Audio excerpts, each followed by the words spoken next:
اور सुने तिरमिजी में हदीस है, मेरे मुस्तफ़ा करीम अलैहिस्सलातु वस्सलाम ने फरमाया, जो सच्चा ताजिर होगा, सच्चा ताजिर, अल्लाह उसे क़यामत के दिन नबियों के साथ जगह अता फरमाएगा। सच्चे ताजिर को अल्लाह नबियों के साथ। तो भाई अजीबो गरीब मामला है। मैं एक महफिल में था चंद दिन पहले, तो नकीबे महफिल ने मेरा नाम लिया। आपको पता है ये मोहब्बत वाले होते हैं, संगीन नकीब जो होते हैं, प्यार वाले लोग होते हैं, इनकी भी ड्यूटी होती है ना तारीफ करने की। इनकी मजबूरियां इन्होंने करनी है, ये नहीं करेंगे तो नाराज हो जाएंगे लोग। तो उसने कुछ ऐसे पता नहीं कहाँ से बेचारा रट्टा लगा के याद करके आया था, वो सारे उसने ना सारे अलकाब इकट्ठे करके तो मेरे नाम से जड़ दिए। अब मैं बड़ी देर तलाश करता रहा कि इन अलकाबात के अंदर मैं भला कहाँ पे हूँ। मेरे ऊपर तो मैं देख रहा था ना अपने आप को, मैंने जैसे आपको आते हुए कहा ना कि इनमें से बहुत सारे लोग ऐसे अल्हम्दुलिल्लाह स्टेज पर जिनके चेहरे मुझे नजर आ रहे थे कि मुझसे बहुत अच्छे हैं, नेक हैं। कोई मुलम्मा साजी नहीं कर रहा, ना ये मुझे कोई इनाम देंगे, लेकिन इंसान को पता होता है ना, पता तो सारा है ना सरदार नू कीतियां दा, एदा पर्दा चपाया ही तेरा भला होसी। मैं तजर्बा कर रहा था कि जितने लोग बैठे इनमें से बहुत सारे ऐसे लोग हैं जो अहले खैर है, लेकिन मेरे भाई अब वो ढूंढना पड़ता है ना इतने बड़े अलकाबात के अंदर से कि इतना बड़ा इसका वजन है और हमारा वजन कितना है। तो मैंने उसको बाद में कहा, मैंने कहा यार ये तूने पता है तू क्या कह रहा था लफ्जों का? कहने नहीं मैंने तू तिन्ना दा तर्जुमा नहीं होता वो क्या है। तो मैंने कहा कुछ जरूरी है आप मतलब आप सादा भी नाम ले लेंगे तो क्या हो जाएगा, लेकिन उन बेचारों की भी मजबूरी है ना जी। और वो अलकाबात वो हर रोज नकाबत करेगा, हर एक के बारे में वही जुमला कहेगा, हर पीर के बारे में वही फिक्रा कहेगा। कोई जरूरत नहीं, आप सच्ची बात करें, आप खरी बात करें, आप दो हरफों में बात करें। इंसान के लिए वो लफ्ज कहें जो रूह आपकी इजाजत देती है। अगर तबीयत इजाजत नहीं देती तो ना कहें, कोई हर्ज नहीं, कोई मसला नहीं, कोई जरूरत नहीं, कोई किसी किस्म का मामला नहीं। आप थोड़ा सा रुकें, अपनी जिंदगी में ये मियार बनाएं। आप ये समझें इस चीज को कि हमने ऐसे थोड़ी बात कर देनी है। आप बात थोड़ा सोच कर करें, थोड़ा समझ कर करें, थोड़ा निखर कर करें। सच की जिंदगी गुजारो, सच की जिंदगी ठंडी होती है, सच की जिंदगी मजेदार होती है, सच की जिंदगी के अंदर इंसान सुकून में रहता है। वरना तो मतलब अजीब मामला है ना जी। एक बात मैंने करनी है, वो बड़ी वो समझ ले मेरे लिए, इन बुजुर्गों के लिए नहीं है। एक बुजुर्ग ने खुद लिखा है अपने कलम से, उनसे किसी ने कहा हज़रत साहब आपने नसीहत कहाँ कहाँ से ली? तो कहने लगे मैं तो जहाँ से भी नसीहत मिली है मैंने ले ली है। जो अभी अपने आप को तालिब इल्म समझता है वो कहीं से भी ले लेता है, और जो कहता है कि अब मैं किसी मकाम पे पहुंच गया हूं तो उसके लिए जरा मुश्किल होता है। कहा जनाब फिर भी कहाँ कहाँ से? तो कहने लगे मुझे तो तवाइफ भी एक दिन नसीहत कर गई थी। सब तवाइफ कहाँ किस तरह? तो फरमाने लगे मैं गुजर रहा था जुब्बे कुब्बे में, वो भी गुजर रही थी बेपर्दा, चेहरे पे कपड़ा नहीं था, तो मैंने उसको नसीहत कर दी। मैंने कहा बेटे चेहरे पे कपड़ा डाल, अल्लाह से डरा कर। कहते हैं उसने उसी वक्त नकाब डाल लिया, चेहरे पे कपड़ा रखा। कहने लगी मैं एहतियात करूंगी, पर बुजुर्गों इजाजत हो तो एक बात मैं भी कर दूं।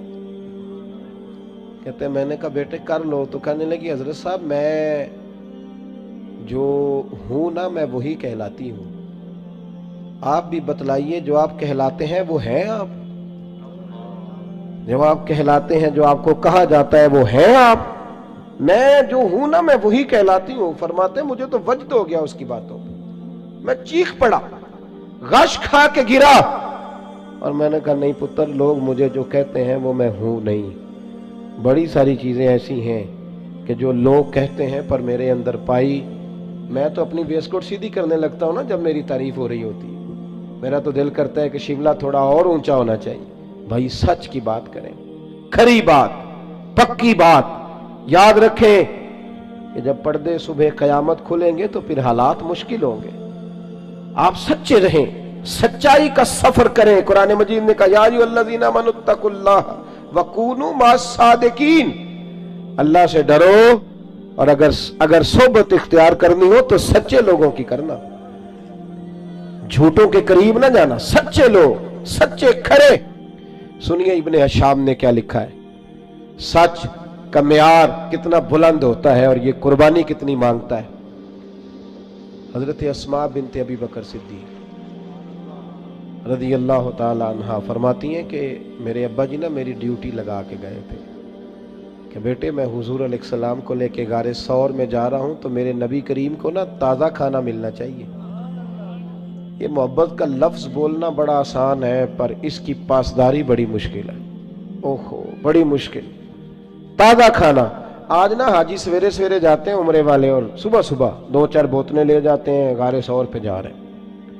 اب رستہ بھی بن گیا ہے، دن کا وقت بھی ہوتا ہے، رستے میں بھی 2-4-5 جگہ پانی پینے کا بندوبست ہے، بوتلیں ملتی ہیں، پھر بھی حاجی واپس آ کے بڑھ کے مارتے ہیں۔ میں جی الحمدللہ سویرے ہی چلا گیا، بس 2.25 گھنٹے میں پہنچ گیا تھا، مسئلہ ہی کوئی نہیں، میں پھر آ گیا۔ بڑے لوگ رہ گئے جی آپ گئے تھے جی، وہ 10 سے اوروں سے بھی پوچھتے ہیں آپ گئے غار ہرا پہ یا غار ثور پہ؟ 5413 فٹ اونچی غار ہے وہ، اور آج بھی صبح کے وقت لوگ جاتے ہیں تو پتہ نہیں 15-18 جگہ پہ رک کے سانس لیتے ہیں، پانی پیتے ہیں، پھر بھی مشکل ہے، اور دن میں جاتے ہیں۔ اس وقت تو رستہ بھی کوئی نہیں تھا، آج بھی جنگل ہے۔ جاگ رہے ہیں آپ حضرات؟ سمجھ آ رہی ہے میری باتوں کی؟ حضرت اسماء کی جب ڈیوٹی لگی تو حالت یہ تھی کہ حضرت ابوبکر صدیق نہ بیٹے کھانا پکانا اور دن کو نہ آنا، کوئی دیکھ نہ لے، رات کو آنا کھانا لے۔ یہ آپ کا ہستا بستا گاؤں ہے، پر 10 بجے رات کو جوان بیٹی اگر ماچس لینے چلی جائے نا دکان پہ تو سویرے شور مچ جاتا ہے، اور باپ ہو سکتا ہے کہ پھر محلے والوں سے نظریں نہ ملا سکے کہ جوان بیٹی۔ عشق کا دعویٰ کرنا بڑا آسان ہے، اور یہ سپیکر جب میرے ہاتھ میں ہوتا ہے تو میں کہتا ہوں ایسے کر دوں گا، میں وہ کر دوں گا، پھر سپیکر کہیں پگڑی، یہ باتیں کرنی تو آسان ہے، جوش دکھانا تو بڑا آسان ہے، پر عمل کرنا اللہ چوں بگویم بمسلمانم بلرزم۔ جب میں کہتا ہوں میں مسلمان ہوں تو میں کانپ جاتا ہوں، جب میں کہتا ہوں یہ لفظ کہ میں حضور کا دیوانہ ہوں۔ اقبال کہتے ہیں مجھ پہ کپ کپی طاری ہو جاتی۔ سنو اور یاد رکھو، حضرت اسماء کہتی ہے ابا جی نے ڈیوٹی لگائی رات کو کھانا پہنچانا ہے، متی میں کھانا پکاتی، پھر میں مکے کی گلیوں میں دیکھتی دنیا سو جاتی رات کے وقت۔ بیٹیاں تو بڑی پیاری ہوتی ہیں نا، اور پھر رات کو بیٹی نکلے، اور عام گھر نہیں، سردار کی بیٹی۔ فرماتی ہیں کبھی کسی نے دستک ہی نہیں دی تھی، کسی کی طاقت ہی نہیں تھی ابوبکر صدیق کے دروازے کو دیکھے، لیکن ایک دن میں کھانا پکا رہی تھی تو میرے دروازے پہ شور ہوا۔ فرماتی ہیں شدید پریشانی کے عالم میں دروازے پہ گئی تو ابو جال کئی لوگوں کو لیے دروازے پہ کھڑا تھا۔ میں باہر نکلی، کیا بات ہے؟ تو کہتی ہیں بھرے مجمع میں اس نے پوچھا، کہنے لگا کہاں گئے ہیں ابوبکر صدیق، کہاں گئے ہیں نبی کریم علیہ السلام کو لے کر، بتاؤ۔ نوجوانوں ذرا غور کرنا، بات بات پہ جھوٹ بولنا کوئی نفع نہیں، پھر بھی جھوٹ، کہاں گئے ہیں؟ تو جناب اسماء کہتی ہیں کہ اب میرے سامنے 2 رستے تھے، اگر میں کہتی تھی کہ مجھے پتہ ہے تو میری وفا اجازت نہیں دیتی تھی، یہ تو ابھی جا کے حضور علیہ السلام کو تکلیف پہنچائیں گے۔ اگر میں کہتی تھی، میری باتوں کی سمجھ آ رہی ہے آپ حضرات؟ ذرا غور کریں کیا کہہ رہا ہوں، اس بات کی نزاکت کو سمجھیں۔ اگر میں کہتی ہوں کہ مجھے خبر ہے تو یہ تو تکلیف دیں گے، اگر میں کہتی ہوں مجھے پتہ نہیں تو یہ جھوٹ ہے، اور حضور اس کی اجازت نہیں دیتے۔ کتنا مشکل کام ہے، کہاں کھڑے ہو کہ کہاں سچ بولنا، اس معیار پہ، اس میدان پہ سچ بولنا۔ کہتی ہے مکے کا چوک، چاروں جانب دشمن اور میں اکیلی، اور وہ بھی عورت۔ فرماتی ہیں پھر میں نے اپنی ساری ہمت جمع کی، ساری طاقت اکٹھی کی، میں نے فیصلہ کیا کہ میں جھوٹ نہیں بولوں گی کیونکہ میں ابو بکر کی بیٹی۔ فرماتی ہیں میں نے ارادہ کر لیا، اب میں وفا بھی بچاؤں گی، دین بھی بچاؤں گی۔ اس نے پوچھا بتائیے کہاں ہے، جب زور سے بولا تو میں نے کہا ابو جان سن، پھر سن، مجھے خبر ہے وہ دونوں کہاں ہیں، پر تیرے اندر طاقت ہے تو پوچھ کے بتا، میں تمہیں بتاؤں گی نہیں وہ دونوں کہاں ہیں، ہے طاقت تو پوچھ کے بتا۔ ہاں جے محبوب بلاوے ایک دم تے سر نو پیر بنائیے، وہ سر منگے تے سر دے دئیے، پھر کدے بھی دیر نہ لائیے تے یار دا کدے بھی گلا نہ کریے، پاواں سینک دے ہی مر جائیے، او سجنا یا تے لائیے ہی نہ، تے جے لائیے تے پھر توڑ نبھائیے۔ کہا بتاؤں کہ نہیں؟ بھرے بازار میں، مکے میں ابو جال کو یہ بات کی۔ جب انسان دلیلوں سے عاجز آتے ہیں پھر لڑائی کرتے ہیں، दलील पास नहीं होती, फिर लड़ाई करते। अबू जाल ने एक थप्पड़ मार दिया बेटी के मुंह पर। फरमाती है कभी किसी ने दरवाजे को नहीं देखा था, थप्पड़ लगा तो मैं जमीन पे गिरी, नीचे पत्थर था, मेरा कान पत्थर को लगा तो बाली फट गई, खून निकला। जनाब अस्मा कहती है मैं उसी हाल में फिर उठी। लोग अबू जाल को पकड़ के ले गए, तो औरतों के मुंह लगता है, चल ये अरबों का शेवा नहीं। उसको ले गए। कहती है मैं उसी हालत में उठी, खून साफ किया, फिर मुंह पे चादर लपेटी, फिर खाना पकाया, फिर मैंने ज्यादा अंधेरा करने की कोशिश की। जब लोग सो गए, चेहरा लपेट के मैं गारे सौर तक गई।